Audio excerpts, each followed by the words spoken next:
I've told you before, just because I say goodbye does not mean I'm finished. We're going to continue right on now. We're going into the Irish exhibit, a brand new exhibit at the, I want to say museum. Is it okay to call it museum? Yes, it's the museum of the Clinton Yes, County Historical Society. That's correct. Right. Tell us what brought about this Irish display.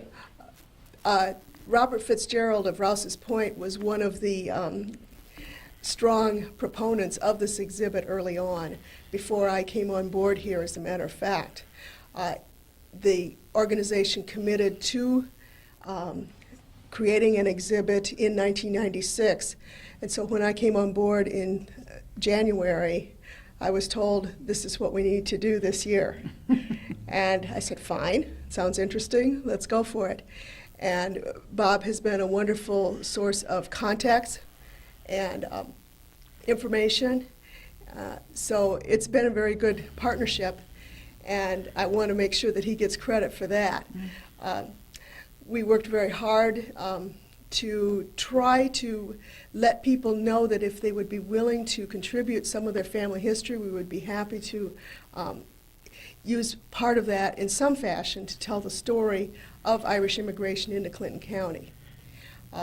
We have also worked with the Irish American Heritage Museum, whose offices are in Albany, and their galleries are in East Durham, and they have loaned us some materials for the exhibit, as well as a number of local residents. Okay, when is this going to be here? It's on here now until when?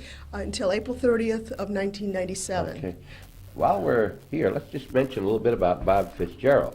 I'll tell you what I know about Bob Fitzgerald. He came up to work with me and others at the U.S. Customs back in the, I would say, late 60s. And he came up from Florida, originally had been in New York. His father was a customs officer. He was an import specialist like myself. And he retired, I think, just before I did. I retired in '88. He's a very, very strong Irishman and union organizer. And the other thing is he's very dedicated to customs. This is his second idea here at the museum. One of our very first shows we did when we came to the Historical Society was one on the 200th anniversary of United States Customs. And that was put together by Bob Fitzgerald up in the other building at the City Hall. And then we went on from there to talk with Helen Allen about the general association at that time. And this is about our 5th trip, I think, to the Clinton County. Several reasons. Number one, I'm very interested in this thing and this association. And if you're not a member, and I see you, ask me or tell me why you're not, because you should be here. And we're also very indebted to Margaret Engelhardt, because she also has put some of her materials in here. And we noticed when we first came in, very appropriate, it says Myers, not Tim Myers. This is the John Myers, a native of County Court, and et cetera, et cetera. So that's just a tie-in again with our last story we just did on the McMaster's Award. McGorry, Peter McGorry, Rouse's Point, New York, the father of Jean McGorry Joubert and Mrs. Herman Joubert. And we're going to be leaving from here today to go to Herman and Jean's home to talk about and see some of their Irish mementos. I'm a very close friend of the Joubert family and have been for many, many years. So I'm getting a lot of people I know today. There's a nice connection. There sure is. All here, there sure there? is. Yes. All right. Now, you've told us about what you have. This room here is mostly the Irish. This room is the second of 2 galleries that make up the exhibit. In it, we have stories of individual Irish immigrants and their descendants as they started to make it, so to speak, in the New World. Most of this material was voluntarily offered to the association by individuals or descendants of the family. Some of it was material that we obtained simply by research in local history publications. Okay. We tried to present stories that illustrate the broad principles of immigration and the importance of family, the importance of religion in these people's lives, and the kinds of work that many of these people first found when they came here, which was, for the most part, menial, back-breaking work, working in mines, working on the railroads, and that kind of thing. And you will find examples of this in this room of people who actually participated in this kind of activity. You realize, of course, you're starting something here, that there's many Many ethnic groups. ethnic groups that are going to say, when is ours going to come up? And that would be great, really. You know? I'm all for that. We're always open to new ideas. There are so many aspects of local history, wherever you live, that are worthy of exploration. This is not to slight any other group. That is not our intent in any way. This is what we started with, but it certainly does not have to be where we end. Okay. Mrs. Engelhardt, you've noticed how much this young lady has learned about Clinton County in a short period of time, hasn't she? She's doing well. She yes, certainly indeed. has. She's Yes. very, very interested, and we're glad of that. Kind of, you've been with us, and I know you want to go off. It's getting your noon hour time. What some of your things you have here? Tell us about. I am not a native of this area. I've only lived here 45 years, and we know that doesn't make you. In Vermont, you're just a newcomer, That's but in right. New York State, that's pretty That's long. pretty good, is it? Yes. But I did volunteer a few things from my Irish family because I thought that no matter whether they immigrated to northern New York or, as they did, to Saginaw, Michigan, the items would be of interest to. Right. And there is a picture here of my grandparents and my mother and her brother that was taken about 1890, and they were the immigrants. They immigrated individually and married in Saginaw, Michigan. My grandmother came from what is now called County Offaly, and my grandfather was from Donegal, where they eat the praties, skid guts and all, you know. Now, I was going to ask her maiden name. Don't have to anymore. It's pronounced Deaver? No, it's pronounced Diver. Diver. Okay, Diver. And your mother was a Dooley. D-O-O-L-E-Y? My grandmother. Your That's my that's your grandmother. Beg your My pardon. grandmother was a Dooley, and Diver is a name associated almost only with Donegal County, with the county Donegal. Okay. And that's where he came from. I've been there many times. I still have relatives in Ireland and visit as often as I can. Uh-huh. And the little bib at the end was made by my great-grandmother and sent when my mother was born, which was 1887. And that was made in Ireland. That was made in Ireland, and she made it.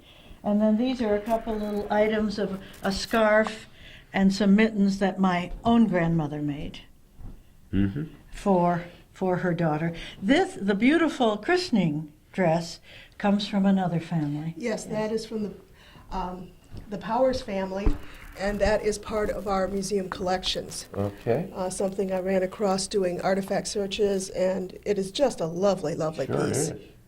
It's sure long for the width. It is, well, it is, yes, it is a christening dress, and most of those were made Yeah. to be Only very for long. then. They don't walk in that dress. No, no, well, they wouldn't be able to walk at the time that they wore it either. All right. Anything else you have in in this room?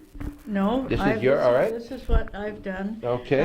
You will see in the next Okay, room. we'll go over and we'll come back in here with you after, Jane. Okay. All right, we'll go and then you can take off if you want to, or do you want to stay with us? Well, Whichever. I'll take off. All right, when let's you- go look and see the other. We'll be right back.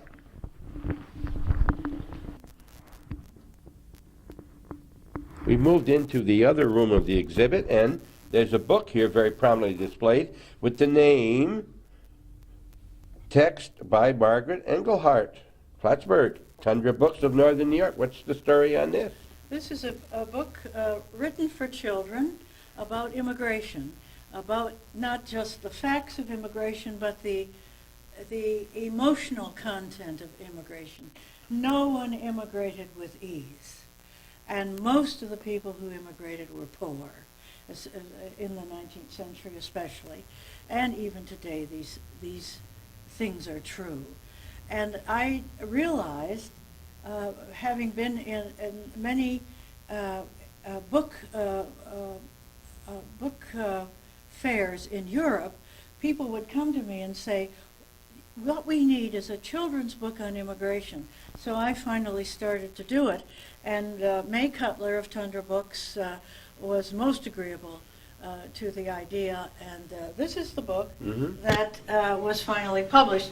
And it's beautifully illustrated by William Corellick, a very famous Canadian painter. And it's here in this corner because it illustrates some of the hard, difficult work that immigrants did when they came here.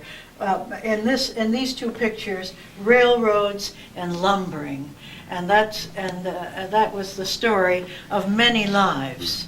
You know, it's unfortunate that most of us, I don't mean it's unfortunate that we are descendants of immigrants, but most of us don't know much about immigration and what our forefathers went through to come here. Not only did they have nothing, they indentured themselves by coming over on a charge. Often they and did, they had to yes. pay that after they got here. It's like going to college and pay for it later on when you're working, you know. And this is, if nothing else, whether you're Irish or not, this will give you that feeling in these two rooms. And what we should know, my wife just came back from a weekend trip with a group to New York City, and she had opportunity to go to Ellis Island, and it's now a museum type thing you can go through, and she was absolutely amazed. As much as she has read and heard about, she didn't realize until you get down there and see some of the pictures. It'll make you cry. I understand. Yes, I understand. It's an emotional experience. Yeah. Yes. And we hope that when you're coming here to this, or in studying or reading anything you do about immigration, that you think about that. Most of us were not, our parents were not, unless you were a Native American, you came here sooner or later, your forefathers did. That's right. Whether it was on the Mayflower or later.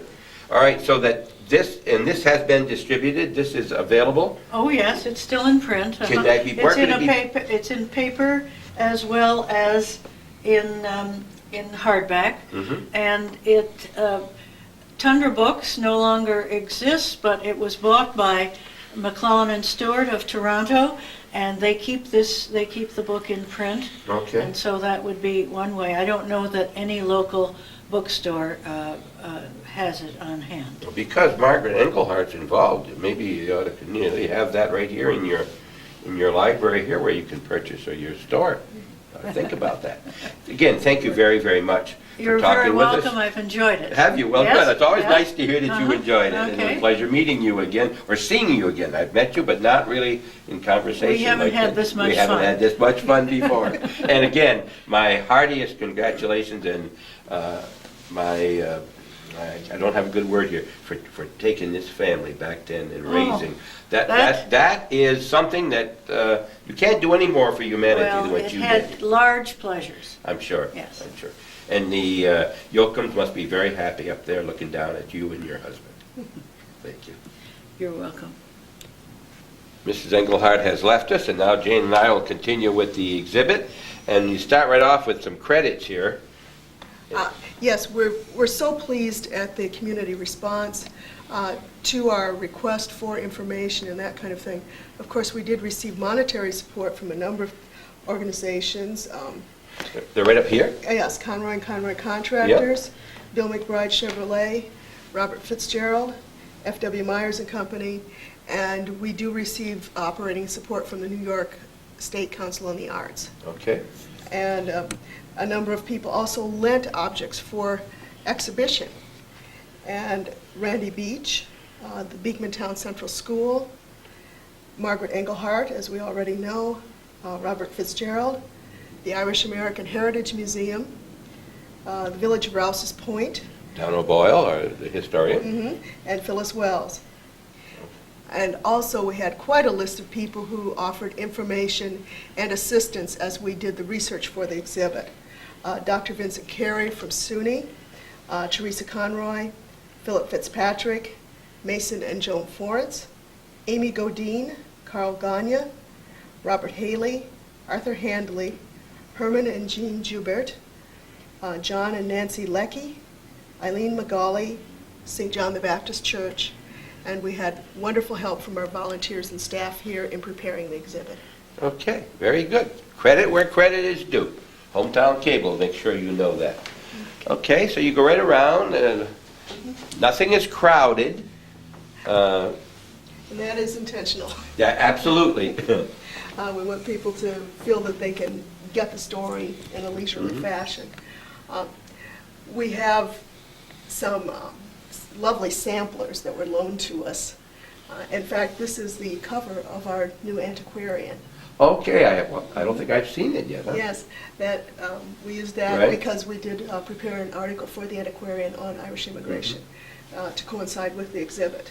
Of course, we begin the exhibit with just kind of a general story and talk about how Irish immigrants started coming here in the mid-1700s. William Gilliland himself was from Ireland. And of course, Elkanah Dean, who owned a lot of property up in the Shazy area, and was also Irish. And people were coming in as early as the 1790s from Ireland. Now, at that early time, most of the immigrants were of Protestant background and from the northern part of Ireland. In most cases, they were not as desperately poor as the Irish immigrants we think of as coming from the famine time. Most of them were not rich, but by and large, the vast majority came specifically to try to do better, to make a better life. The same story that immigrants have told down through the years, whatever their nationality. Okay. Your family, I forget you told me your background. My background, as far as I know, I have no Irish background. No Irish myself. background, huh? None that I'm aware of, and I have done some research. Okay. Go ahead. Okay, we start off, first of all, with conditions in Ireland. And for most of the population, conditions were bad, to put it nicely. The British government controlled all of Ireland by the 17th century. And they passed a series of what are known as penal laws to try to control the Irish population, also to prevent the Catholic Church from gaining too much power. Bear in mind that this is not that long after the Reformation, and those religious conflicts were still simmering, and as we know, in some cases they still are. And sometimes they just flare up and explode throughout the world. But Catholics were especially penalized, as were Protestants such as Presbyterians and others who were not of the Church of England / Church of Ireland group. Educational opportunities, property ownership, vocational opportunities were all restricted in Ireland. So there was not much hope. Also, what was happening too was that English nobility were acquiring large estates in Ireland. And of course, a lot of poor Irish peasants lived on the estates where they worked for the Lord.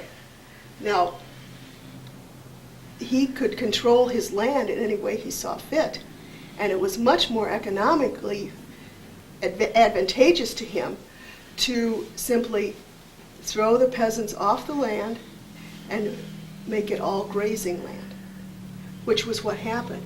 So people were becoming homeless starting in about the 1700s and then on into the 19th century as well. So that's what was happening. As you can see from these pictures, people did not live in palatial houses by any stretch of the imagination. And we speak here about the condition of becoming homeless and some artwork that relates to that. Mm-hmm. A typical Irish home inside. Where'd the artwork come from? From a number of sources. Most of the items that you see here were provided to us by the Irish American Heritage Museum. They be returned to them? Well, these particular ones, they loaned us the negatives, Okay. so the prints are ours. So will you keep this display like that and put in storage? You only have so much storage. Well, until I have some reason to take it apart, Okay, yeah. it will remain intact, because actually these panels could travel, Mhm. and they are low security Right. items. See, they're hung by two nylon, I guess. Thread. Fish line. Fish line. Fish line! Take a short break.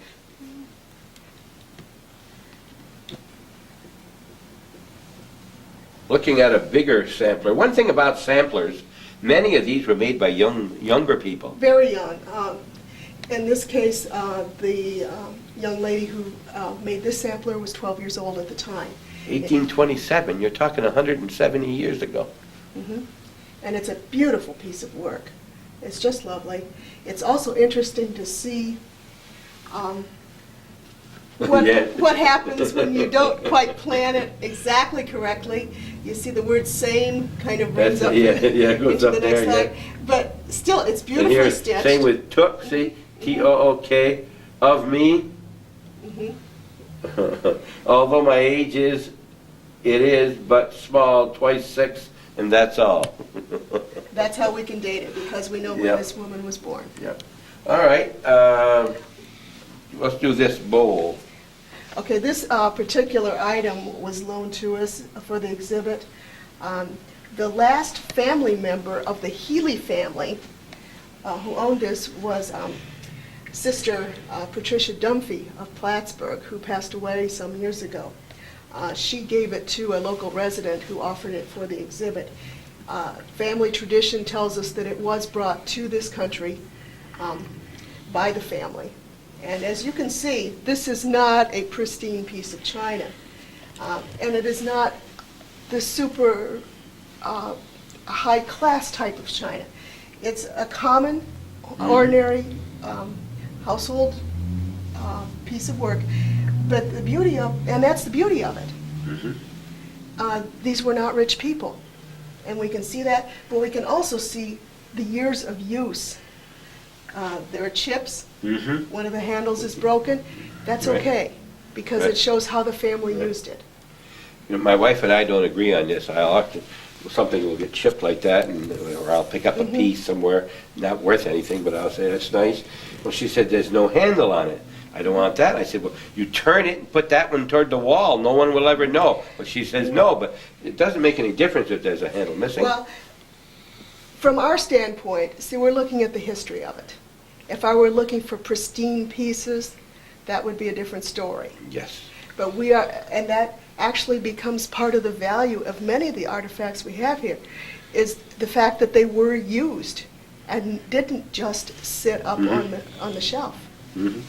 Now we're talking This is about potato famine. the Yes. Irish potato famine, which, as I'm sure most of your viewers know, was the cause of a tremendous Irish immigration to the United States.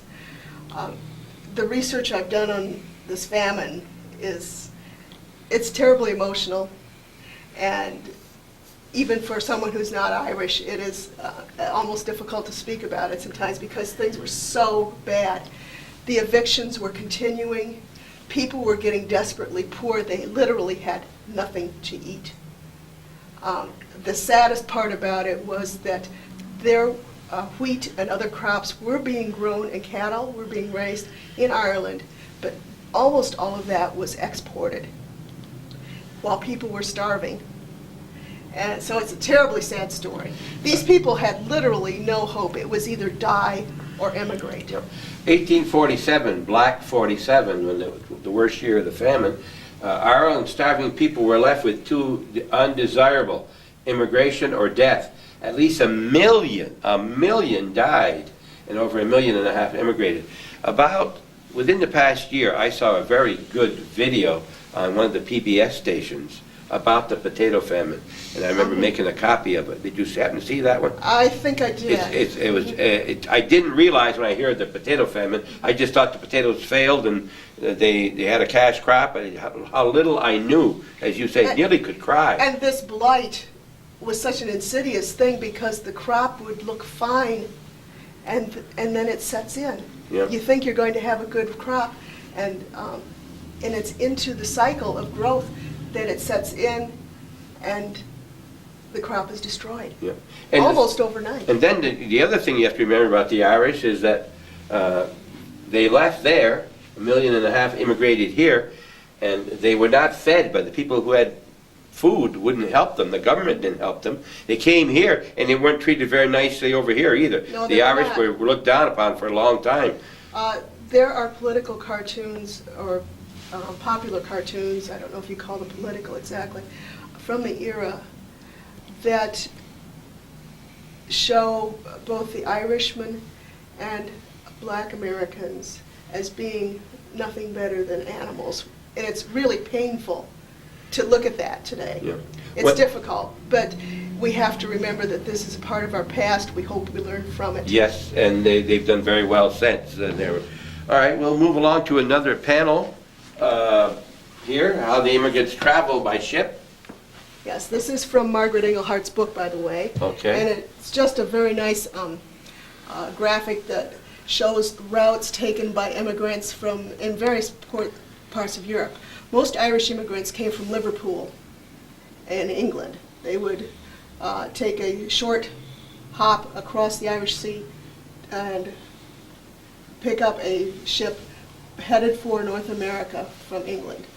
Now, the rates for travel to North America were much cheaper to go to Canada than they were to come to the United States. For that reason, many, many people did indeed go to either Quebec or Montreal, disembark there, and literally walked across the border. And we do have stories of local families who arrived in Clinton County just that way. Patrick Kennedy was a local resident who told his story to a nephew, and the nephew recorded it. He talks about how hard it was to leave home and the actual parting from friends. 8 years old, too. He was very young at the time. Neighbors, relatives, and friends came from far and near to bid us a last goodbye. They brought us food and other things which they knew would be needed. It was a day of sorrow, weeping, and sad farewells. It's interesting, they traveled by steamer to Montreal and finally settled in Champlain, New York. Now, we have Kennedys, William, and then the offspring here, and we're wondering if that could very well be that Kennedy family. They owned the theaters in Champlain and Rouse's Point and Chazy later on. And the beauty of the papers, too, is it talks about the very difficult conditions on board these immigrant ships. These shipmasters were in business to make money. Immigrants were just another type of cargo for them, literally. They would carry immigrants west, headed back east, they would carry coal or lumber or something like that to sell in Europe. So it was a money-making proposition. In some cases, you can see the size. These were Right. about 6-foot square berths in steerage, which was a pretty unpleasant place to be. And some would sell 4 tickets for one of those slots. Wow. It was horrible. Yeah. Some of the worst ships came to be known as coffin ships because disease just spread like wildfire through them. Interesting here, we went on board and were assigned to our quarters, which was the whole of the ship, way down. There was no privacy or conveniences whatsoever. We slept on the floor and covered ourselves with blankets. For heating or cooking, there was one stove to be used by all. A limited amount of water was supplied for drinking and cooking. No other courtesies were extended to us by officers or crew. In fact, their treatment could not be considered as civil. Sad, really, really sad. And I think what we need to recall here too is each one of us has ancestors who had similar experiences, some worse than others, but we all have that story in our past, and I think it's important for us to remember that and to understand it and respect them for the courage that they had to even make the trip. Up here, I just glanced, all had the feeling we would never meet again. And we never did. That's the result. We never did. They stayed long into the night after they said their farewells on shore as people were leaving. And it wasn't always a complete family either, right? Not always. Again, we have instances where one member of the family would come, and then there are other instances where the family had already been broken up to some extent by death, especially during the famine. The Hanlon family is an example of that. Patrick Hanlon came with his father and his brother. The mother had already died in Ireland. It was right about the famine time. I presume that that was what caused her death, but we don't know exactly what did. We're talking today, what's going on here with, at this point anyway, the director of the Clinton County Historical Association, Jane, I want to say Roop, all right? In another corner, you can see things are not crowded, but the story is here, the feeling is here. Jane, as much as anybody, she tells me here, and these are going to be some sad ones here. Go ahead, Jane. As I mentioned before, many Clinton County residents came through Canada. There was a cholera epidemic in 1832 that was literally worldwide. It eventually found its way to North America and into Clinton County, and we do have records of that epidemic. A result of that cholera epidemic was, of course, the fear in Canada of any immigrants arriving on these ships that was carrying this disease for which they really could do nothing at the time. And so the Canadian government created a processing station on Grosse Ile, which was in the St. Lawrence River near Quebec City. And all immigrant ships were required to stop and be inspected at Grosse Ile before they were allowed to take their passengers on to Canada and into Quebec or Montreal. They set up hospitals there to treat anyone who was ill, and actually had churches to accommodate them, and tried to do what they could. Now, the island was never staffed, and the facilities were never wonderful. For the most part, they were able to handle the flow of immigrants as they came. It was crowded, it wasn't the best, but the people who worked there were dedicated and tried to do the best they could. However, there were certain times when epidemics were rampant, and we talked about Black 47 already. It was not only black because of the horrible nature of the famine that year, but also because of this typhus epidemic, that people were so weak from hunger that it just spread like wildfire. And the typhus epidemic, people were leaving Ireland like there really was no tomorrow for them. And they arrived at Grosse Ile, they were sick, and these ships would literally just let these people that were sick and dying out on the shore. And they died? Yes, they died there. The hospital facilities on the island were crowded beyond belief. They just couldn't keep up. There was just nothing they could do. Some of the caretakers actually contracted disease and succumbed to it as well. There were mass graves. This number that they talk about there in one mass grave, that is probably a low estimate. 5,424 in one grave. These are it's a sad people who chapter. left a dying country where they couldn't make a living, they couldn't eat. They went through hell on the ship as they came over, just living long enough to get sicker and come here and die without getting to their destination. That's at right. all. And the so, people on the shores are figuring they're on their way to the new country. Sure. And of course, children were orphaned. One of the beautiful stories out of it is the number of Irish orphans that resulted from this. Many French-Canadian families adopted these children and raised them. So that's really one of the lovely stories that came out of all this bad. This, the Grosse Ile station operated from 1832 to 1937, much like our Ellis Island that we were talking about. It's the kind Ellis Island of Canada. And I thought it was important to include it in the exhibit because of, well, obviously our proximity to Canada. Of course, many people did come through Boston or New York or Philadelphia.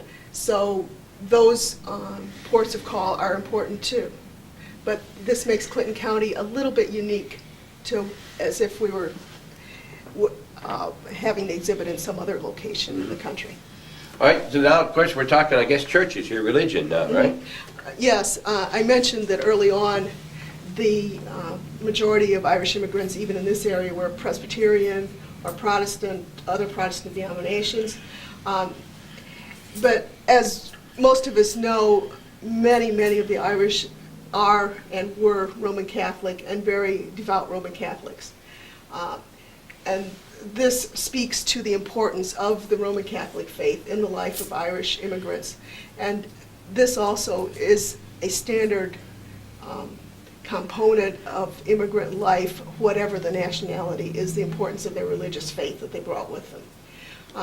One thing that is very interesting is this small chapel. It measures just about 15 feet by 20 feet, and it's in Beekmantown on private property. And this was a Catholic station. Priests would come here and say Mass for the Spellman family and I suppose their neighbors on a regular basis. These windows are in the chapel, the colored windows that you see there. So that is something a little unique. Of course, as Clinton County Irish Americans gained a little more prosperity, they were able to build bigger churches and the more traditional kinds of churches. This particular stained glass window is from St. John's Church in Plattsburgh, and that was one in memory of Fitzpatrick. And here's St. Patrick's in St. Rouse's Patrick, Point statue. Rouse's Point, a lovely One statue. of the things we mentioned before, I think, on TV was that the Irish, even then, were not shunned, but they're close to it.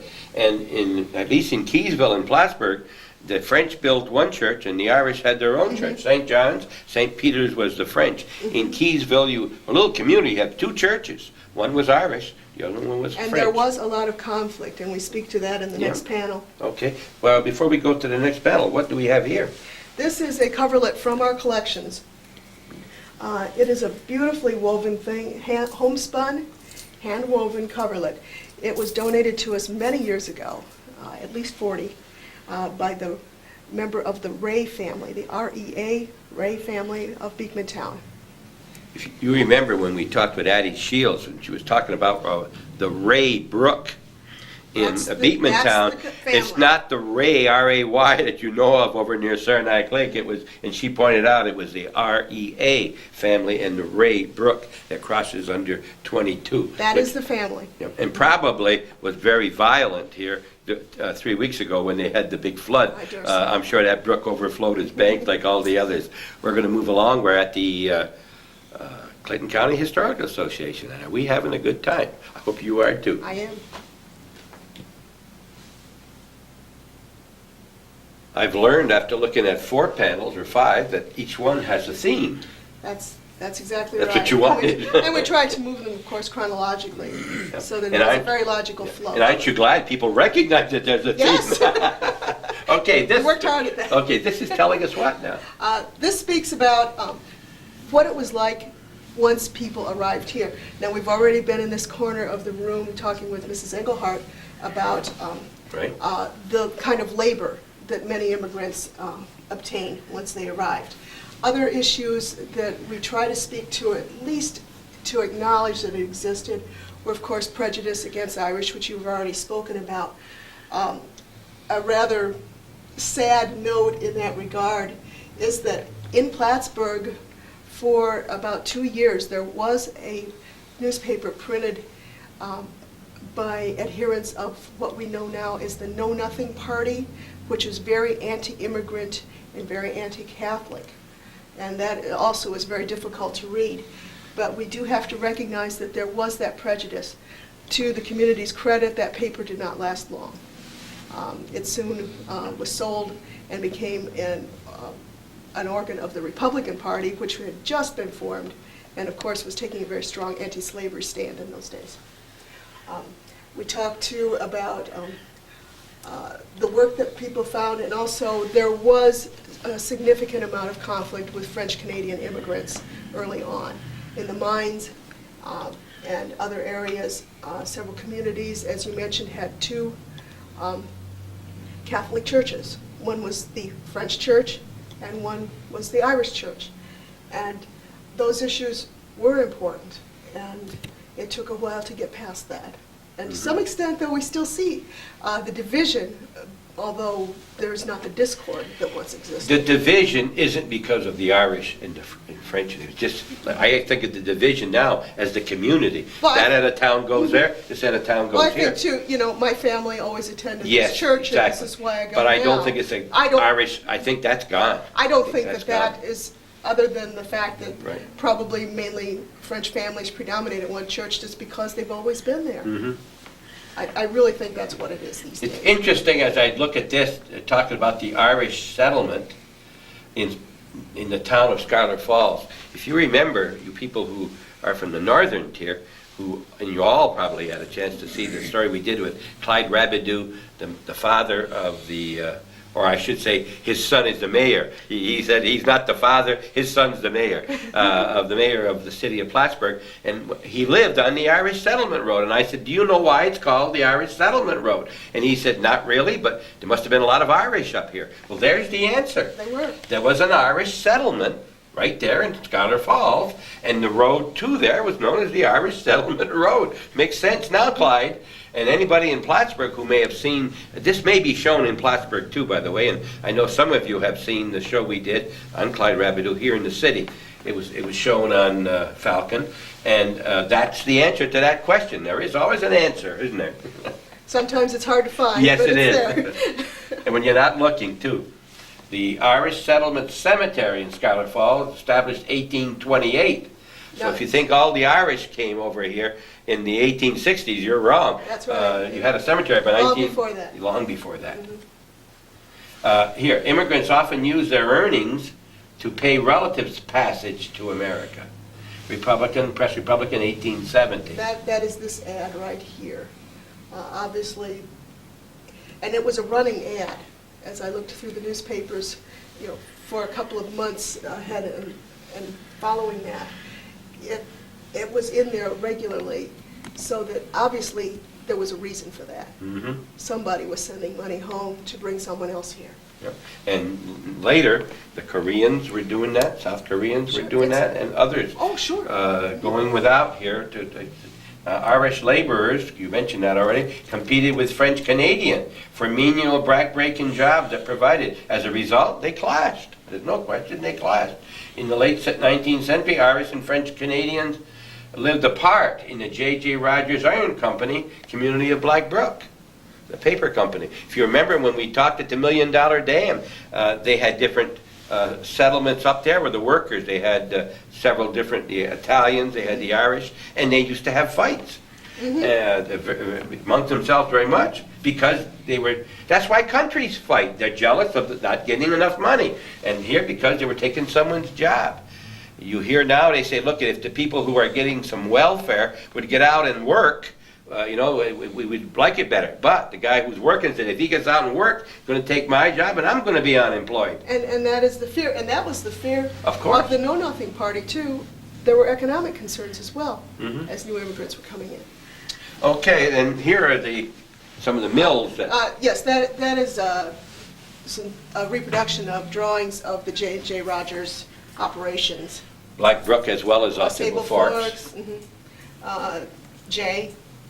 So it seemed very appropriate to have it with these. There's not much there anymore, because we certainly would try to get down to Sable to take some pictures of that, you can believe it. We did do the Graves Mansion, who was a president and former employee, he was from Plattsburgh, and worked at J.J. Rogers with that Graves Mansion. Another thing that's very prominently displayed right here, right in the middle, is this beautiful trunk. This is a lovely wooden chest.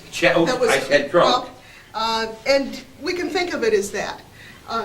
It is covered on the outside with waterproofing material, and the inside is lined with Dublin newspapers dated 1853.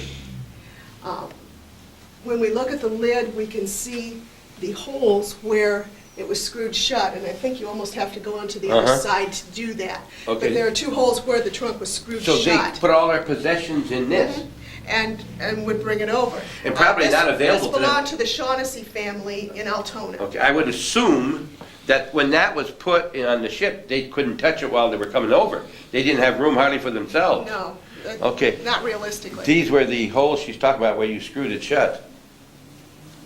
Today we have trouble with the airlines. According to the papers, they seem to get into a lot of our luggage. Well, they might have had screwdrivers to get into some of them here too, but I'm sure it was all stacked up and they couldn't handle it very well.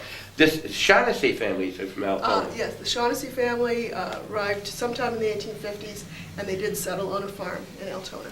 So many of This them was didn't. found by someone who purchased the house at a later date. Okay. I assume that many didn't become farmers here because they didn't have the money to get on the land. Not at first. Of course, the goal, because they could not own land in Europe, whatever their nationality, the goal of many immigrants was indeed to own land. Yes. Not all of them achieved it, but many did. And as we talk about individual family stories, we find where they finally did accumulate enough to buy a few acres and perhaps expand on that. You know, I often quote my great-grandmother. She always came up with these little sayings, and one of the things she told me when I was very young, she said, when you get a chance, my boy, you buy some land. She said, because there's only so much land, and they don't make land, and if you don't get it, someone else will, and there won't be anything for you to buy. I don't think she realized that all these sales were going on all the time. There's always property to buy. And of course, one of our sponsors on Hometown Table is Kavanaugh Realty. If you want to buy land, you can check with the Kavanaughs. They're really the Tremblays out there in Rouse's Point, New York, and there's others, but they're the one that comes to mind first. We're going to move into the other room again, and of course we're very indebted this morning to Jane, the director here at the CCHA, and Mrs. Engelhardt, who came in, as well as Tim Myers. It's a pleasure. It's a little bit different than the normal stories where we get out and run around, but it's I'm really enjoying this morning, and I'm filling my head with new things. Good. The room we're in now is the one we started with, where we saw the gloves and the bib and so forth. And this is the map of Ireland, a drawing of Ireland. And we sometimes forget, they always talk about county court, county down, and so forth. Mm-hmm. And that's their breakdown. And they don't say Down County, Clinton County, it's the other way around. County Kilkenny, etc. Mm-hmm. County Cork, right there. Mm-hmm. This is to depict, well, there's Beekman Town a little bit, and the Ray family. Mm-hmm. You can get that information out of the Clinton Franklin history of. Mm-hmm. That's still available here for sale? Actually, we're sold out. They're all sold out? Those are out of print. Is that right? Yeah. And we're sold out. I bought 4 of those way back when. Mm-hmm. I bought 4 because I had 3 children and I wanted them all to have one. It's a very interesting book. Very interesting. I refer to it a lot. Mm-hmm. All right. Most of what we have in this room, as I mentioned before, are stories of individual immigrants. Okay. And their descendants and how they fared once they arrived in Clinton County. We deal with families on an individual basis here and have tried to pull in artifacts that relate directly in some fashion to that family. Okay. For example, with the Ray family, we have 2 pieces of art that were produced by a descendant, John Ray, who also sculpted the statues that were at the swimming pools of the old Shazy Central School. Oh, yes. He was an artist of some note. This is a painting that he did, and this is from our collections, a plaque of his uncle, Dr. Frederick Ray, who probably was in Clinton County a lot, but was living in Chicago. Okay. Those statues, of course, were in the old pool, Still there. and they're in the new pool now. They were in separate pools before, the ladies' pool, the female and the male pool. Mm-hmm. Now they're in the pool, and we saw those when we did a tour of the school. Okay. So, we also have Cochran's Inn. This sign is probably about 200 years old.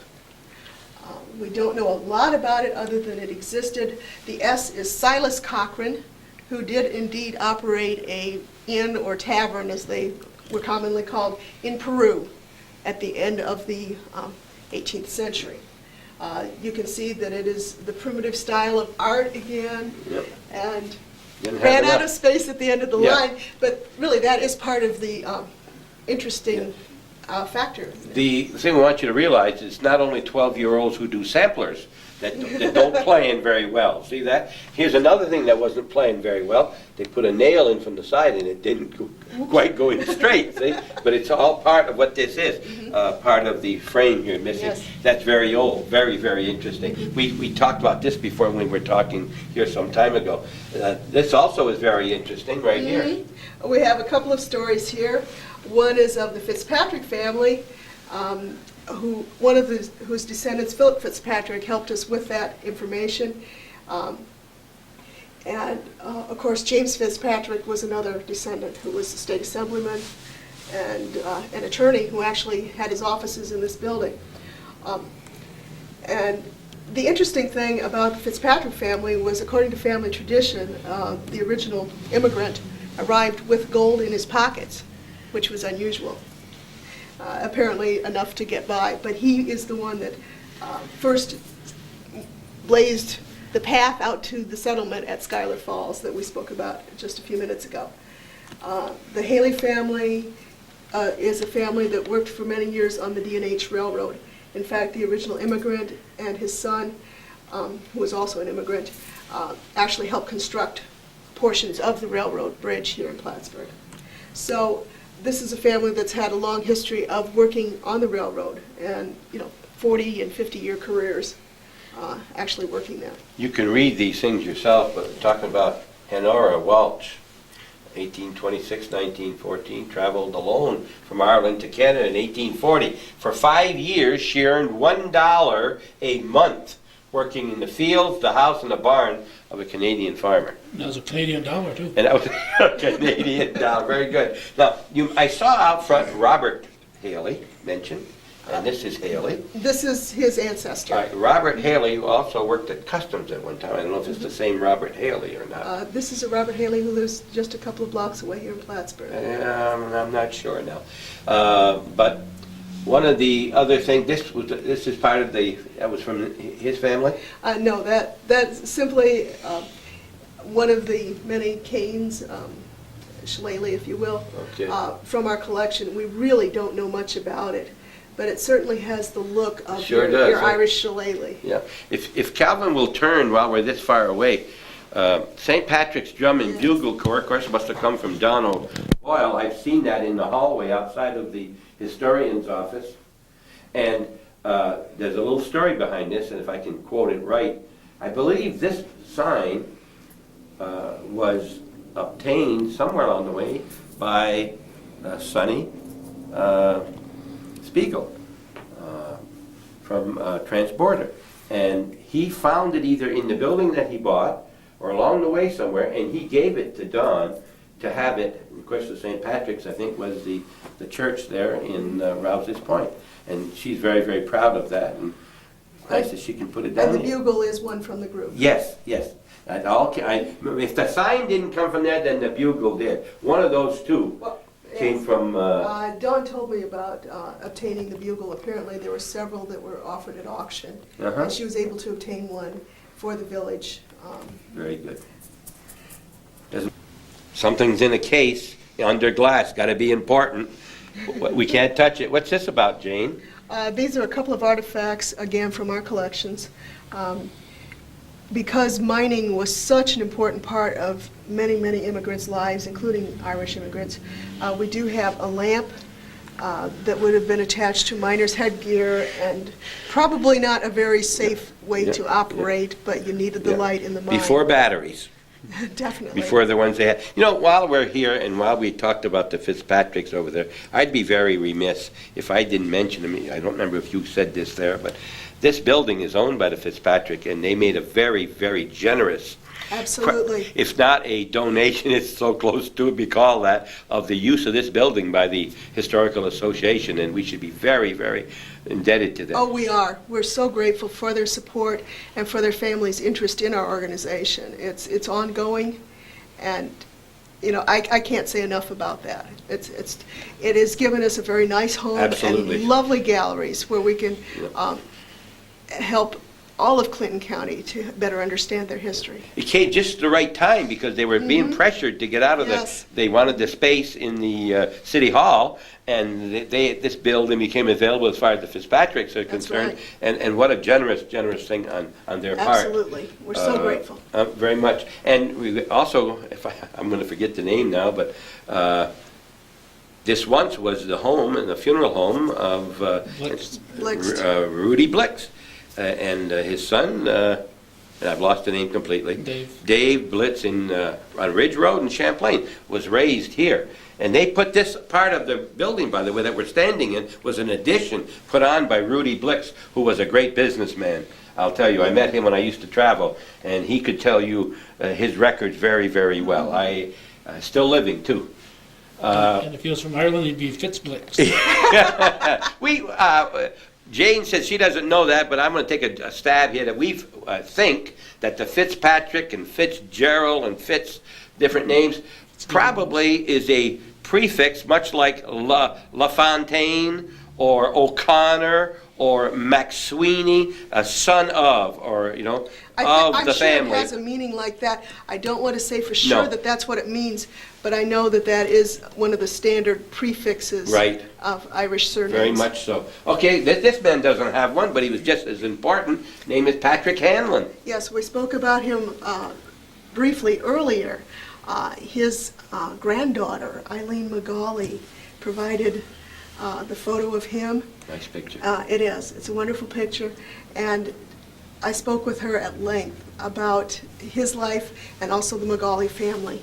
And, it was a joy. They Just were a the wonderful lady. bread people here in town, weren't they, Magalis? Yes, They exactly. were, And we yes. have the pie Yes. plate over in the other Uh-huh. corner. And Patrick Hanlon was, of course, from the other side of her family. And we spoke about he arrived with his father and brother. He started out in the lumber camps and and that is why we have these photographs again from our collection. We actually do not know what lumber camp that is, but very typical kinds of views of The Adirondack, yeah. lumber camps in the area. And he became one of the largest lumber dealers in the area. So he did very well for himself. The proverbial story of the immigrant who makes good in the New World. You don't see this much in men's clothing anymore, but see the watch chain that hooked onto the vest and then went down into the watch pocket for the pocket watch. You don't see that much anymore, but as late as the 1930s, they were still being worn. My father was killed when I was 3.5 years old, and I have his little chain that goes down, and I have his pocket watch. Okay. But you notice that. Yeah, Mr. Hanlon died in 1909. 1909. To give you a time frame. Yep. So Came this with was his probably father late and his son. 1800s. Right? Is that what he said? His father and his brother. Brother, yes. Yep. Okay. Well, very prominent. Yes. That basket, again from our collections, was probably used to carry geese to market. Oh, it didn't have to How be, about that? didn't need to be very strong. It wasn't very heavy. And the shape is so unique. I love it. It's just a wonderful artifact. The reason that we have it in this corner is because we also have information about the Conroy family. The Conroy family is one family who did indeed, in 1832, walk actually to Essex County from Montreal. They had come to Montreal from Ireland and then walked to Crown Point and settled there for a time, and eventually came back to Clinton County and Beekmantown area. And they were driving a flock of geese as they did this, so they did indeed keep geese. And so it seemed like a very Right. appropriate Yeah. artifact to include with this family story. I John Conroy also worked in the mines in the Crown Point area and actually became disabled as a result of his work in the mines. And he came back to Beekmantown and purchased a farm, and the family is still on that farm. Right, it says Route 22. I would assume that's the same Conroys that are over on Route 9. That's the near- family. Near Giroux, and they have a couple sons right now that run the Conroy Construction, we met them, people in the northern tier, we met them. when they were doing the construction of the North Country Golf Course. We met them, they did that Now, job these- there. And these photographs were provided by descendant. Okay, and the Dock and Coal, that was down on Lower Bridge Street, I think. Mhm, yes. That picture, we think, dates from about the 1950s, when there was need for federal help for people who did not have enough to eat. Apparently, the area was going through a difficult time economically, and food was being brought into the Dock and Coal Company, and people could pick up what they needed there. The Dock and Coal Company was founded by John O'Brien and George Kellogg. O'Brien's father was from County Cork, and his mother from County Kilkenny. I don't know if you ever read, but I think it was in the 40s, early 50s, probably even the late 30s, 40s, 50s. There was an overabundance of potatoes in the United States in our area, and they were selling them for hogs, for eating. And so that when you could buy these potatoes for your animals, they would inject them with a dye, a green dye. And I've eaten green potatoes because we didn't have very much in the early 40s, I remember, or the late 30s. And these were perfectly good potatoes, but they had, they would inject them with a different colored dye, just a little bit, a spot or two, that they couldn't be sold. But they were, we fed them to the pigs and so forth. And they do the same thing with carrots, broken carrots. They're great carrots, just aren't the right size or they're too crooked, you know. They did it with eggs out of Canada. They had eggs and they would buy, to keep the egg price up, they would sell some other eggs, you had to break them to be sold as frozen. Oh. And every one of the shells had a red mark on it so that you wouldn't buy it in the store. They just couldn't sell it. That's just some of my life as far as potatoes and Dock and Coal. I worked here, by the way, not there, but in their main office on Clinton Street, I think it was. I think it may have been. When I was in college, and I remember typing a letter by hand. You didn't have computers, and I typed this same letter at least 100 times, telling that, have you ever noticed when you go by a house that there's snow on some roofs and not on others? That's because one is well insulated, and check with this company and you can get yourself some insulation so that you would also have snow in your roof. And I made about a couple dollars an hour, I guess, it helped me go through college. Sure. We'll be right back.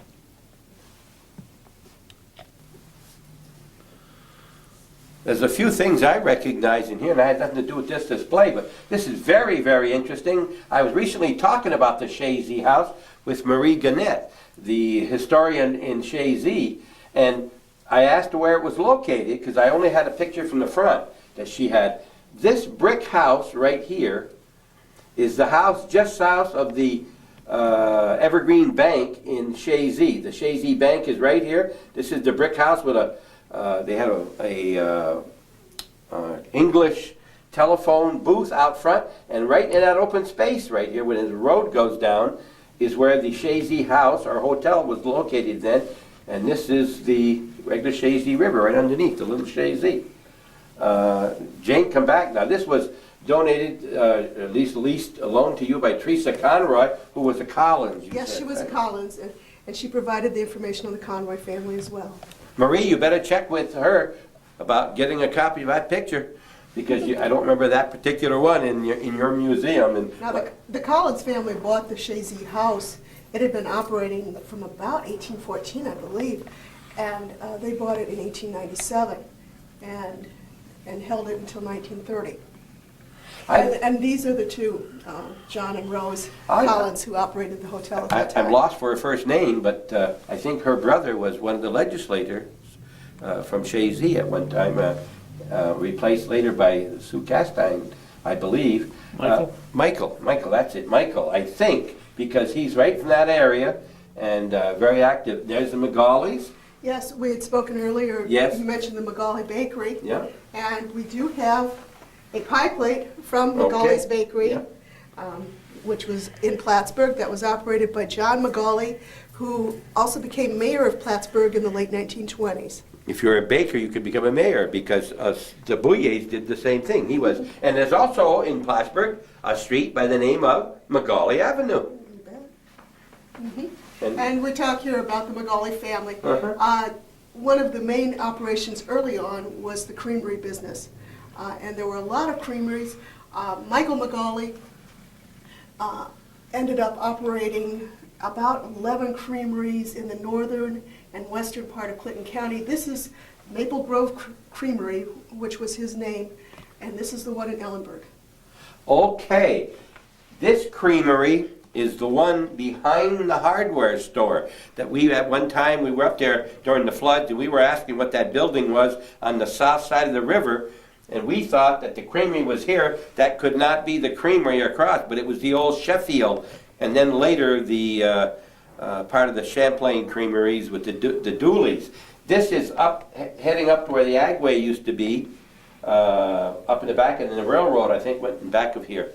That's on the north side as you're leaving Ellenburg going west.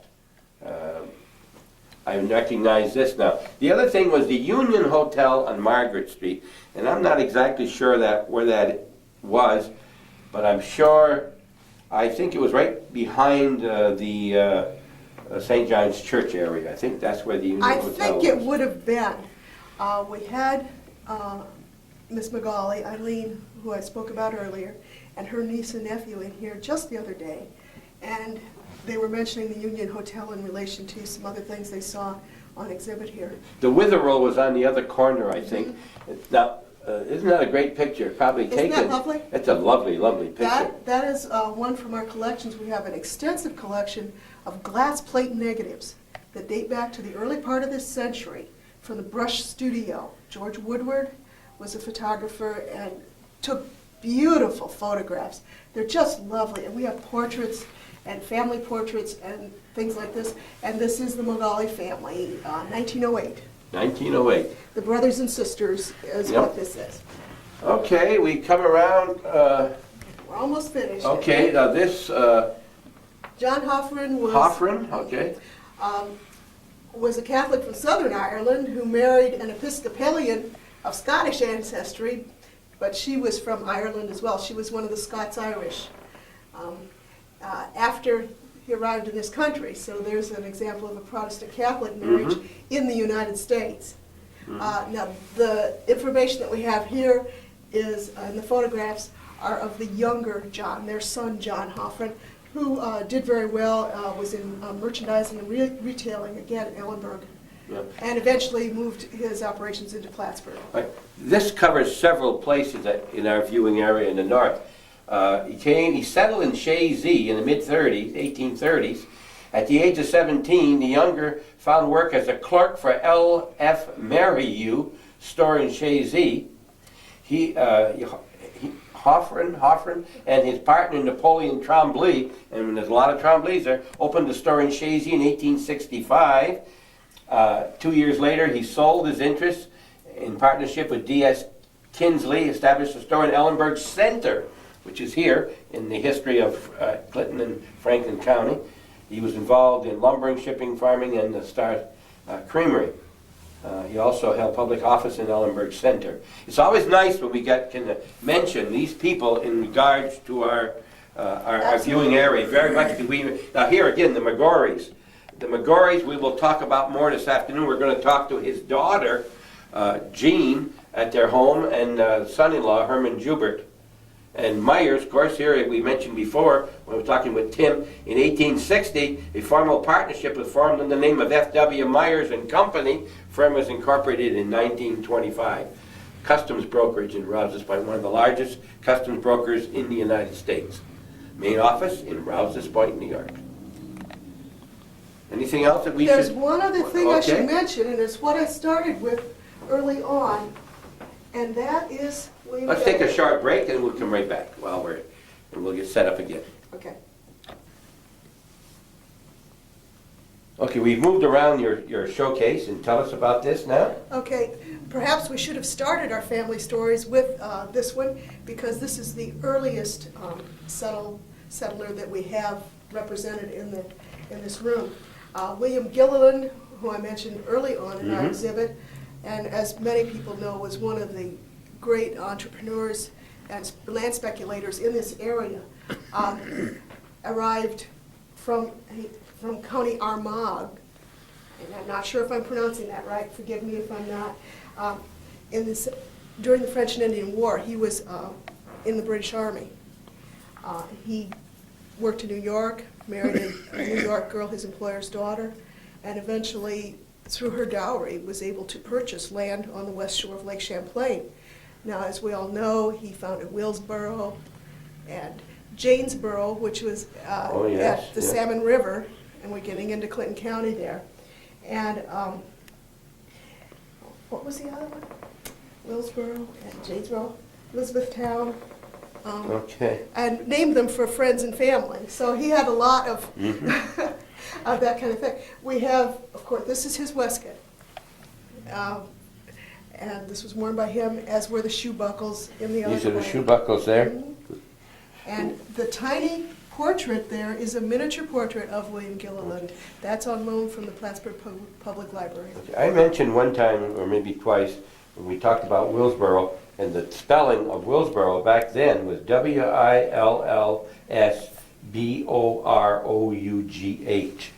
That was the original spelling, and I mentioned that before on cable, but didn't have it in writing such as that. And the latest here, the last thing is a, This is an indenture regarding land agreement between William Gilliland and a gentleman named Henry Pope. It is dated 1785. and you'll notice the wax You can see the seals, seals. and also at the very bottom in the center is his signature. Very nice, very, very nice. He was such an important figure in local history, it would not be right to ignore him. And being a native of Ireland, it fit very beautifully into this exhibit. Well, Jane, it has been another pleasure of ours to be here. My to see, pleasure. You did a lot of work. How long did it take you to put this together? Well, we began research the early part of this year, and the actual, and it was ongoing, but we were involved in so many other projects that I really can't put a time frame on it. I know that in that last week, as we were actually constructing our exhibit panels and then installing all of this, there were many late nights, and I had Yes. lots of good help from our staff here. You have to remember, I always think about this, that picture there could very well have been over there instead. I don't know what difference it would have made, but they kind of set them up and you plan with your space and with everything else. It takes a lot of thought. Oh, I'm sure it does, yeah. And, you want to tell the story in the best way you can. You want to be fair to everybody involved. But we also have to do it in such a fashion that when someone comes in to visit the museum, they can go through and follow it logically, that it makes sense. And so even in this room, we've tried to pretty much move forward in time as we pass through the room. But you'll notice it's counterclockwise, not clockwise. Well, people tend to move to the right, Yes, you for go. whatever reason. Oh, whatever. Now, is that table part of the exhibit, or is that just a table to hold the? Well, it is an artifact, but it is not specifically part of the Okay, exhibit. all right. We thank you very much. This goes on till when, April? April 30th, Okay. we're planning to put another exhibit in this place and perhaps rearrange some things at that time. If you're a member, you know about it, you've seen it in your literature you get every month, and it costs you nothing to get in. That's part of one of your benefits. You also get 10% off of any publication you buy. Yes. If you're a non-member, what's it cost to come in? Will you have a charge? Adult admission is $2. $2. It's to help to pay the heat. And we try. And what do you get for $2? Well, I the don't mean entire here, museum- anywhere else. I mean, Oh, you sure. can't get anything for $2. One more thing, we're going to be back here before too long, because you also have in here another exhibit, which I'm very close to, and that's on Champlain College. I was wondering if you'd mention that. Oh, yeah, It was, because the finishing touches were put on that today Today. while we were taping, it's as a opening matter of fact. yesterday, didn't it? Well, there were just a couple of final touches that most people would not notice Okay. that had to be done, and the intern who was working on that finished those off just this morning. Okay, I'm going to try to get a couple other graduates. I graduated from Champlain College, the old base here in Plattsburgh, and this is commemorating the 50th year of the opening of Champlain College in 1946. And I have three people in mind that we could come in and kind of reminisce about some of those old buildings. If you know, we were there just a couple weeks ago. You saw it this past week with Mark Berry, with Park, the new director there.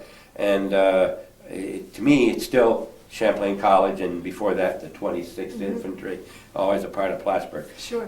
We appreciate your watching Hometown Cable. We hope you become a patron. You're not a member, but you're a patron. You show that you believe in what Calvin is doing, and in a way, what I'm doing.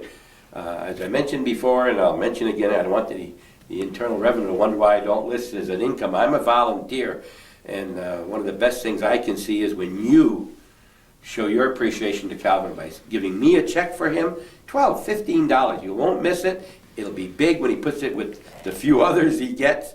400 and some odd this year so far, nearly 470. And just like everybody else, he needs something, and he puts in a lot of hours.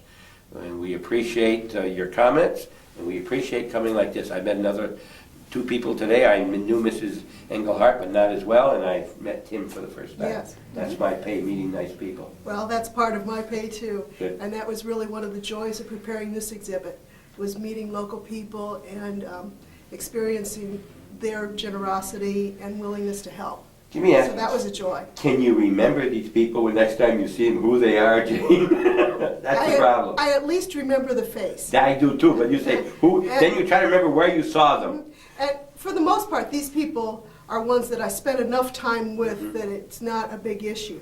But it could be, and it has been with people that I've met only briefly. I'm trying though. You may have already had Christmas last week when you see this. We're not sure when this will be on, the 15th or the 29th. If you haven't had Christmas yet, Merry Christmas. Hope you have a good one. And you too when you go back to Ohio. I'll say to you. If you've already had your Christmas, we hope you had a good one, and Happy New Year to you Happy New and Year everybody to watching. everyone. We'll see you next Sunday.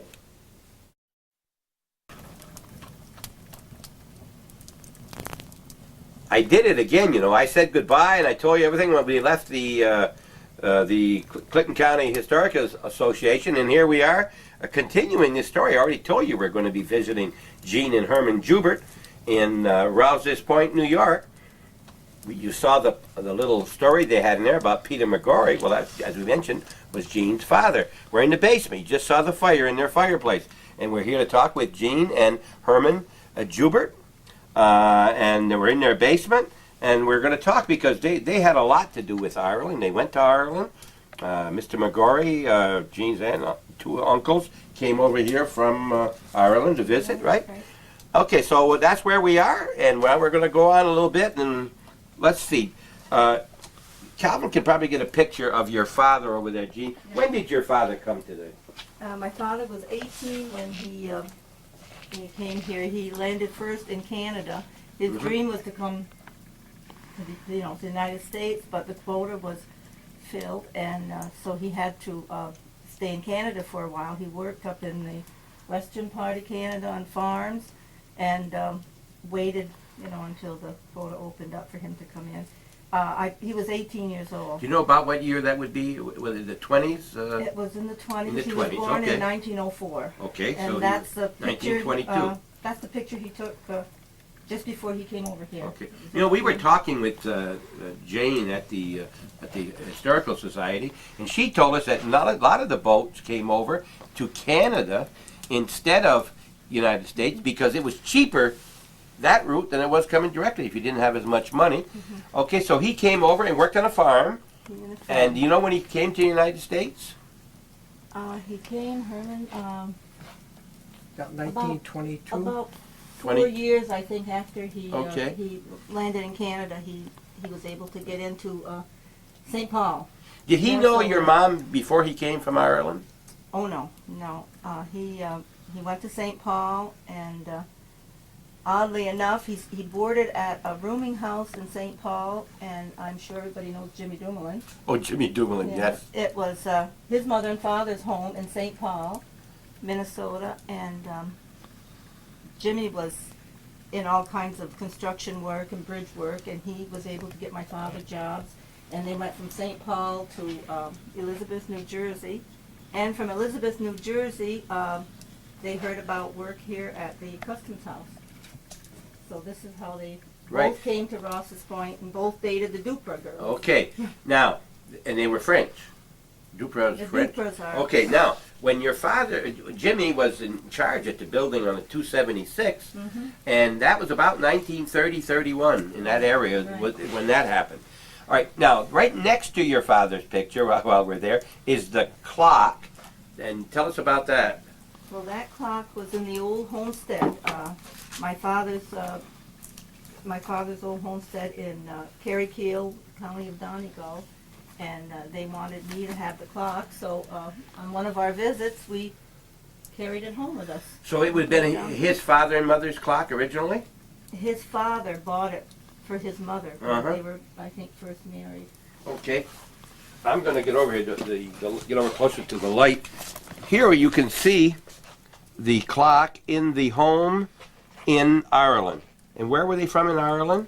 It was the County of Donegal. Okay. It's in the Free State. Okay. And here it was in there. And this is the home of his two brothers and his sister. None of them had two sisters. None of the four had ever married. He was the only one that married, and he was the youngest and the only married one. Okay, he was the youngest. All right, now, there came a time, I don't remember, whether you went there first or they came here first. After 42 years, and Herman and I first got married, we talked about going to Ireland, bringing my dad there. And through the years, he worked hard and just wasn't able to ever, or he thought couldn't afford to go. And so we took him there in 1965 for the first time after 42 years away from home. That He must was have been reunited. like getting a bag of candy for him. It was wonderful Huh? for all of them, yeah. Yeah, they must have just loved it. It was very emotional and very happy reunion. And did they like you, Herman? Well, I guess they did. I guess they did. I was down in a pub. Gene's uncles wanted to take me down to the pub in Carrickeel. So we're sitting up at the bar, and one of the farmers came in, and he knew the Yankees were coming to town. And so he said to me, "How in the world did a Frenchman marry an Irish girl?" That's right. The French and the Irish didn't get along very good when your dad first came here because they were afraid to lose the jobs to those, to the Irish people. Now you were there. Did you go a second time before they came here? The two brothers? We went in 1965, and about 67 or 68, that's when Yes. the two brothers came. Here's a picture of Mr. McGorry. Just a second here. He is in the middle, huh? Yes, and you notice my Uncle Dan has what he called the Yankee hat, and the other two had the flat caps like they wear in Ireland. But Okay. he didn't take that off all the while he was Now here. this is in July 68 paper from the Press Republican. And they came over here, and I remember, of course, I worked with Herman at the Customs, and I've known Herman since we were in high school. Maybe he was in 8th grade even, when I was in Moores. And I've always been very close to the Juberts. But remember you're telling me when the two brothers came here, landed in Montreal, and got on the superhighways? What a experience that must have been. The thing that impressed them was seeing a white line down the center of the road. Is that the last thing you'd think, yeah? Yeah. Did they? Well, they only saw a car go by their little house maybe twice a year. Is you that? know. Oh, that's right. They did. They lived really out in the country, They huh? were, yes, in the rugged mountains of Donegal. It's almost as far north in Ireland that you can go. And from their homestead, you look down into Mulroy Bay, one of the most beautiful spots. Now, you told me they had a thatch roof, right? That's right, And a cement floor correct. in the house. When Gene's father left home, it was a dirt floor, and the only thing that he could see changed in 42 years was a cement floor. The house remained the same. Yeah, things didn't change. We'll take a short break. We'll come right back. We're continuing our story of the Irish coming to the United States after leaving either directly from Ireland or from Canada and then down here. And we're going to be here a few minutes. And thank you very much for tuning in to Hometown Cable. That beautiful fire was turned on for us. They knew we were coming. One of the things I wanted to mention is how much of the Mr. McGorry is in this house. I don't mean just his clock and some of the things you're going to see here. I meant he spent many hours with you here, Herman, building this house. You built it yourself. Correct. He laid all the cement blocks, and every once in a while Bernard Manard from Morse Forks used to come in with his transit, the truck that we were running level. Yeah, he spent many hours. He worked at Sheridan at that time, at nights, and he would come over here in the morning and work all morning. In the 60s, huh? That would have been in 1960. Yeah. Right. One of the things I wanted to mention, we should have done this before, is Herman Jubert hasn't always lived in Rouse's Point. Where are you from? Tell us about your parents. Well, Who are they? my father and mother were from Scioto. Al B. Jubert. Everybody knew him by Al B. Jubert. And born and brought up on the dairy farm at the Four Corners in Scioto. And how many in your family? How many brothers and sisters? Well, I did have 4 brothers and 3 sisters. Right now, I have 2 sisters and 3 brothers. Yep, you lost one of each. Red Jubert, Red in the Store, is his brother. Maynard and Plattsburgh, who showed us the airplanes, his brother. Those are the ones you've met with us on TV for sure. Well, Huh? Keep I don't- going. that former supervisor there. In Oh my Tracy? God, there's one called Supervisor. What's his name? Harold and Barbara. Yes, Harold and Barbara. Of course, we talked to him many times. We went to his little retirement party at the museum. Yes, and then, Albertine. Albertine That's in the backyard. right behind. Okay. What about you, Gene? You have a brother? I have brother John. He's in Baldwinsville near Syracuse, and he had been to Ireland with us once, and they would have liked him to inherit the farm, but In Ireland, you mean? In Ireland. Oh, yeah. Fat chance. yeah, they're all gone now. Yeah. They're all dead. And both graduates of St. Mary's, right? But you and your brother? I No? was Ross's Point High School. Oh, John Rogers was Point. St. Mary's. John went there. Was one of that batting combination. He was the catcher for Freddie Duprat, his cousin, who was the pitcher. And they great teams back in then. All right. Before we get over to see the fireplace, which is great, you have a platter here. Gene, can you tell us about this platter? Well, this was in the old homestead, and I just thought it was very interesting. It's a pheasant pattern. I'm sure that my grandmother, or even my great-grandmother's platter, and it's valuable to me, sentimental value. I don't know how much monetary value, but I'm very, Right. All right. And now, is this usually out? The You usually platter? no. No, I usually keep that. Okay. I put that out for you. Huh? Okay. Now here. What is this? That's one of our music boxes from Ireland. Up the front or the back door there? And it's exactly like the old homestead. That's like the homestead, That's right? exactly it, yeah. Yeah. How many rooms in a home like that? Do they had, have 2? Or They had 3 rooms. 3 rooms. They had 3 rooms. are there separate bedrooms for all the members of the family? There were just 2 little bedrooms. 2 little I don't bedrooms. know how they managed, but they did. Yeah. They all gather in the kitchen. Uh-huh. That's around the fireplace. And You know, I've tell been a lot very, of stories. I've been very remiss here. Talked about your parents, talked about your brothers and your sisters, and didn't even think about any children or grandchildren. Tell me about your own You children. got a lot of time? Oh, now not that much time, Gene. I have a daughter. We have a daughter, Yeah. Julie, and she lives in both Boston Spa near Saratoga. She has 2 boys, Brendan and Connor. She married Brian LaFountain, the Hilda and Carl Friend's son, from Mhm. Champlain. Mhm. And You ever go down there at all? a few times. I point my car. And they come up here too. Yes. All right. Anything else we should see in this general area? I guess we've got most of, like that dish. Does that come from No, Ireland? no, that doesn't. That did. The little rocker? No? No. The All right. fireplace is right, a let's little talk- bit of Ireland. All right, let's talk Herman, about the spinning wheel first. All right. On our first trip to Ireland, I was looking around for something to bring home. And I went out in the shed where they had their old wagon and that they used to draw their peat with. And this spinning wheel was there. And at that time, there was a lot of these little wormholes in it. They had layers and layers of paint. At the time when I brought it home, I wasn't aware that there were grooves in this wood here because there were so many layers of paint Right. covered up. So anyway, I wanted to make sure it was free of some insects. I went down to the store and I got some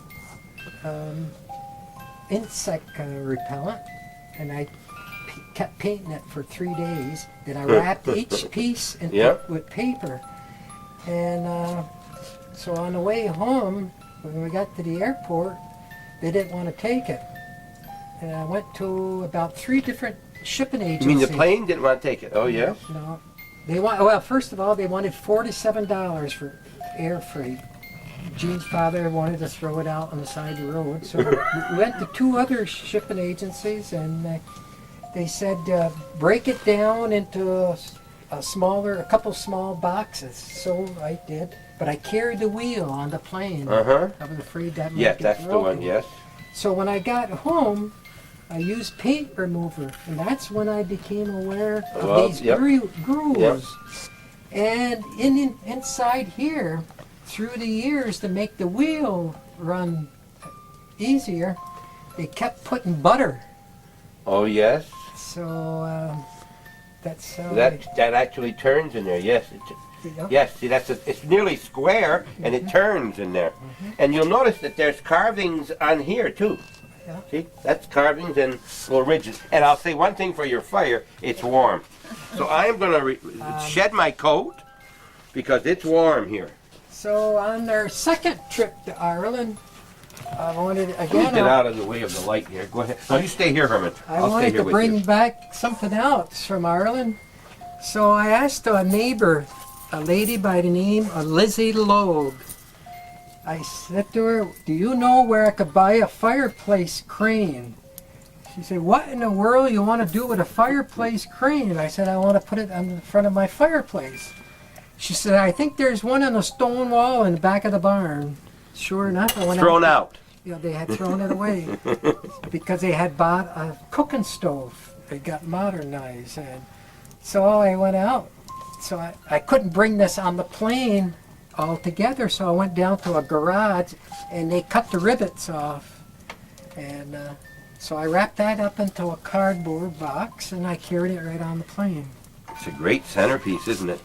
Yeah. Now show them about that pot like you showed me here when I've been here before. Okay. Why you have that. When they're starting to prepare a meal in Ireland, of course, they have a much bigger kettle. Okay, when you first start your meal, of course your fire isn't very hot, so you lower your pot right down on top of your flame, and as the food starts to cook, you keep raising the pot up on this chain. On electric stove, we go from 8 to 7 to 6 to 5, and this is the way they adjust the heat. Even the pot's getting hot. And this is what they used to heat and cook their food with peat that they dig from the ground. They usually, when they dig this out of the ground, they cut it in the shape of a brick. And each day they turn it so it'll dry on the 4 sides. They dry it outdoors. Oh yeah, it's And all it's dried outside. Peat bogs, they call them. Peat bogs, I think they're called. Yeah. And then they, after it's all dried, they store it in a shed for the winter months. Because there's very little wood in the northern part of Ireland. Right. With mountains and, of course, with that breeze from the salt water, the trees don't grow very tall. When you get down around Dublin, the trees are... Very few Catholics up there either, but you say your father was Catholic. He was from Northern Ireland, way up, the very north. Now this is a small pot, like a warming, more rather than cooking. This one is, this was not from Ireland. Oh, okay, but I mean the little arm, does that come from Ireland too? No. No? Okay. No. Okay. All right, you showed me the little... Now there's a thatch hut again. That also from Ireland? That's from Ireland. And this is something that you see a lot of along the road. a donkey with 2 baskets on the side. He's carrying Pete. Okay. Yep. That's the way you move it, right there. This would be something, you know, they want you to put something down at the display. That'd be a great thing to have at the display. That would be great. All right. This is from the old homestead. That's from the old homestead, And look. that's what they reach in the fire to turn the peat Mhm. over. Okay, the sticks here, are they also? So these are shillelaghs. Yeah. These are walking shillelaghs. These other ones, well, they can be used as, what did you say, Jean? I'm not sure, but I think they maybe, maybe to defend themselves with or something. Suppose you can't- could. I think that's what it was, because they have the shorter ones and the Yeah. and the canes. Irish shillelagh, Shillel,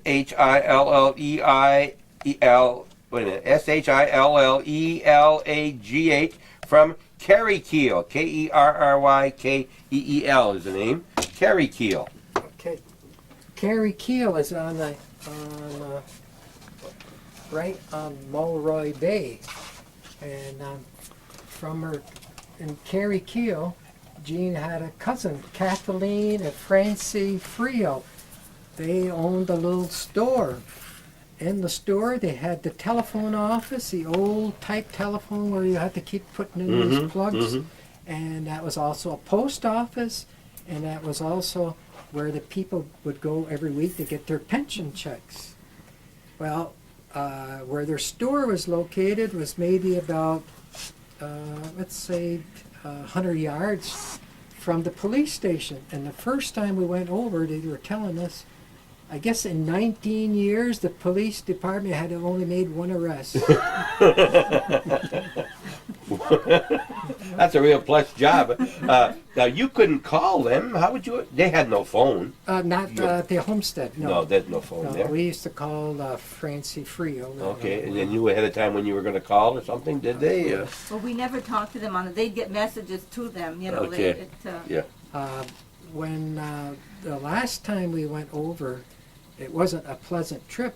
I guess maybe I'm getting ahead of your program. We received a call from some relatives that Patrick was very ill. He had a bad heart attack, and they didn't expect him to live. So Jean's father wasn't well enough to go. So Jean and I went. And when we got there, we had flown into Dublin, right, Jean? And so when we got to the old homestead, there were some relatives there, and Patrick was in bed. Crying. They didn't dare to move him from the homestead. Geez, when we saw him, he isn't going to last the night. The next day, we're sitting in the little kitchen. We heard a noise. Patrick walks out. Everybody is surprised. But we ended up spending most of that trip looking for nursing homes for Ray and Uncle. Are there any of the family left now? Just cousins. Not the four, They're the all- 2 brothers and 2 sisters both passed away, Yes. and your dad passed away In 1990. 1990 here. So now it's the cousins. Yes. And they were all 85 and over. And did Julie go with you when you went over? Julie came 3 times with us. Oh gosh, And it sounds like going to Plattsburgh 3 times. On one of course, Jean and I, we took a side trip, but the relatives, they wanted us to stay close by, And well, the first time we went over, we went to Mass on Sunday. We got out of Mass. It was a long step, and people were lined up. It made me think like the President of the United States. Everybody knew that the Yankees were coming to town, and they wanted to see Peter. And then on another trip when we went over, John and Julie came. So we took a side trip to London and Paris. And I had remembered driving to Belfast that we had to cross a bridge in Londonderry. That's where a lot of the trouble has been in the last few years. Londonderry is about 35 miles from her relatives. So at that time, when we were going down the road, we saw these British soldiers walking along the road, and I wasn't paying attention to them. So I missed the bridge, So John was in the front seat with his camera. He's going to take pictures. We ended up in the center of the city, and army tanks cutting across the road, barbed wire, machine guns set up. So we made a quick turn, and as we crossed the bridge, they had these little bumps in the road to slow you down, and the machine guns pointing way at the car. So on the way back, we had to stop at a custom house. And the custom officer that was on duty, he had heard about Champlain, New York. But this custom house that we had stopped at was only a small building because the other custom house had been blown up. So we're talking with this guy. The following day, it came out in the paper, it was blowing up. 1 day later. We're talking with Herman and Jean Jubert at their home, talking about Irish. We're going to take a short break. And if any of you people out there who know and like this young man, you're wondering how he's made out after his health problems of some time ago, there he is. Look at it. His old smiling self. And we're glad to see you up and around again, Herman. We'll be right back. Very important people in the lives of this Irish lady and this Frenchman is this couple right here. This is Louis Bert and Maud, and that is your mom and dad. Correct. Married for over 64 years. 64 years. Well known, well respected. We were saying off camera that when I used to sell Surge milking machines, they'd say, Louis Bert got one of those, or LB? I'd say, not yet. They said, well, when he gets one, I'll get one. That's what if he bought something, others followed. Remember that, Herman? Right, right. And, of course, the other is right here.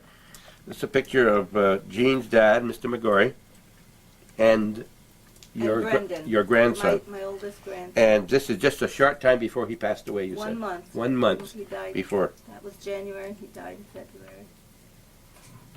Yeah, I had the pleasure of knowing Mr. McGorry, very friendly person. I've known anybody related to this family, and I've always cherished my closeness to the Juberts and the McGorrys. And I guess that'll be it from the Irish Connection today. And we're going to close out again. This is 3 times, and we hadn't left yet, but this is the 3rd time. Anything else, Herman, you can think of? No, I think that covers it, Bob. We thank you very much for your time, and Jean also for you talking with us and showing us what you have here in your basement. And I understand that they want some of this down now. Herman and Jean weren't here for a while, so they couldn't get this to put in their display, but Jane said she wants some of it, so some of it will get down into Plattsburgh. When you're in Plattsburgh, stop in. It's at 48 Court Street in Plattsburgh, New York. You'll be glad you did. We'll see you next Sunday with new and different things. Thanks for tuning in.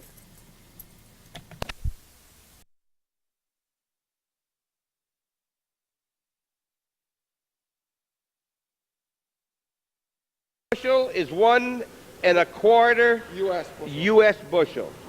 1 1/8 for the Canadian. No, Canadian is 1 1/4. And we're 1 Of 1/8. the standard bushel. What they call an Eastern Standard bushel All right. is 1 1/8 bushels. All right. So what we have in one of these bins are 19 bushels, period. But when you want to clarify which bushel you're talking about, when he told us the other day that it was 19 1 1/8 bushels, I couldn't figure out why that wouldn't be 20 1/8. It's 19 units of a 1 1/8 inch size bushel. That's right. I got it now. Now when you see Jeff, he can explain it to you. Just ask him. I've yet to figure it out myself why all the different numbers, but that's the way it goes. All right, on the end of the boxes, as we were talking out there, you don't see it here, they put the date that the box is made so they know the ages of the boxes and etc. The one I see is that one up there. That white box is 1992. Okay, 92 it was made. There's an 88, another 88, 79. All right, that year is when the boxes were made. We hope you've enjoyed this tour, this first tour of our second trip to Shazy Orchards. We've been out in the fields and we've been seeing how the apples are picked by the Jamaicans and everything else. And if you'll tune in next week, you're going to be, we'll be spending most of our time with the father of this gentleman, Don Green, Jr., who will be showing us some old pictures of the area here back in the 20s, 30s, 40s, and 50s. And then we're going to be also seeing about a 20 or 25 minute a 16 millimeter movie that was taken in the late 40s and that has been converted, is being converted to videotape. And that's well worth watching. You'll see some faces there of people that were picking here 40 years ago, and you haven't seen that yourself, have you? I haven't seen it myself, no. It's been sitting dormant here for the last 40 years, and I read an article in the North Countryman, and I called Don, and they were able to locate it, and it's going to be on tape, and we hope you're tuning in for that, and tune in for every week to watch Hometown Cable, of course, by Sam and Calvin Castine. Bob Venn here is usually on these Sunday shows, and once in a while during the week, but not as often as these people are there every night. And don't forget, it's on at 1 o'clock, 4:30, 8 p.m., midnight, and 8 the following morning. And it's your Hometown Cable. It's not just there. They do the work, but you get the pleasure. We hope you do. And we hope that you'll also take a little responsibility and send $12 or more to Hometown Cable and keep this kind of program on the air. You'll see your name on TV. Your friends and neighbors will know that you're helping to bring all the local and many of the local things so that everybody can see them. And thanks for watching again, and good night, everybody. We'll see you next Sunday. And thank you, Jeff, very You're much. welcome.